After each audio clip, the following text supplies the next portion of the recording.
എടാ, നമ്മൾ എന്താ എപ്പോഴും മായാവിയോട് തോൽക്കുന്നത് എന്നറിയാമോ? നമ്മുടെ മണ്ടത്തരം കൊണ്ട്. അല്ലടാ, ഐഡിയ പഴഞ്ചനായിട്ടാ. പുതിയ ഐഡിയ കിട്ടാനാ നമ്മുടെ ഈ പോക്ക്. ഇനി പുതിയ രീതിയിൽ തോൽക്കാം. വേഷത്തിൽ പഴഞ്ചനാണെങ്കിലും ഈ മന്ത്രവാദി ആളൊരു ഫ്രീക്കനാ. നീ വേണം സംസാരിക്കാൻ. അത് ഞാൻ ഏറ്റു. എനിക്ക് ഈ പുതിയ സ്റ്റൈൽ ഭാഷ വലിയ പിടിയില്ല. Hello bro, I am Luttappi. ഇത് ഗ്രാൻഡ്പാ കുട്ടൂസൻ. ഓഹോ, അപ്പോൾ മായാവി നിങ്ങൾക്കിട്ട് പണി തരികയാണ്.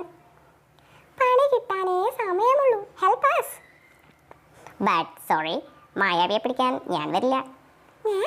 ബ്രോ, താൻ എന്തൊരു ലോക തോൽവിയാണോ? ബട്ട് ഡോണ്ട് വറി, ഞാൻ എൻ്റെ ചാത്തനെ വിട്ടുതരാം. അവൻ മായാവിയെ പിടിക്കും. പിടിച്ചാൽ മതി.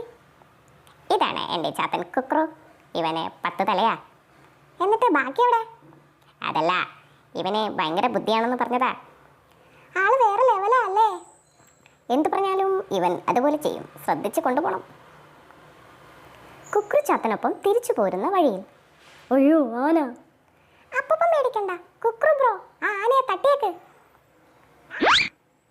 തട്ടാൻ പറഞ്ഞപ്പോ തട്ടി. കൊള്ളാം ബ്രോ, നീ കലക്കും. ഇവനെന്താ വെള്ളം കലക്കുന്നത്? കലക്കാൻ പറഞ്ഞതിന് അപ്പൂപ്പാ. അപ്പൂപ്പാ, ഇവനെ അധിക നേരം കൂടിയിരുത്തുന്നത് അപകടമാ. അത് നേരാ. വേഗം പോയി മായാവിയെ കുപ്പിയിലാക്കി കൊണ്ടുപോവാ കുക്രു. അപ്പൂപ്പാ, ദേ കുക്രു മായാവിയും കൊണ്ട് വന്നു.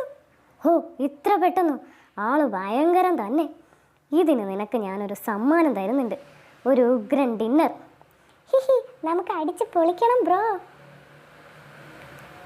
ലുട്ടാപ്പി അടിച്ചു പൊളിക്കാൻ പറഞ്ഞതോടെ, അയ്യോ, ഇവൻ എന്താണോ ഈ ചെയ്തത്? ഇങ്ങനെ അടിച്ച് പൊളിക്കല്ലേ ദ്രോഹി. ഇപ്പോഴാ ശരിക്കും അടിപൊളിയായത്.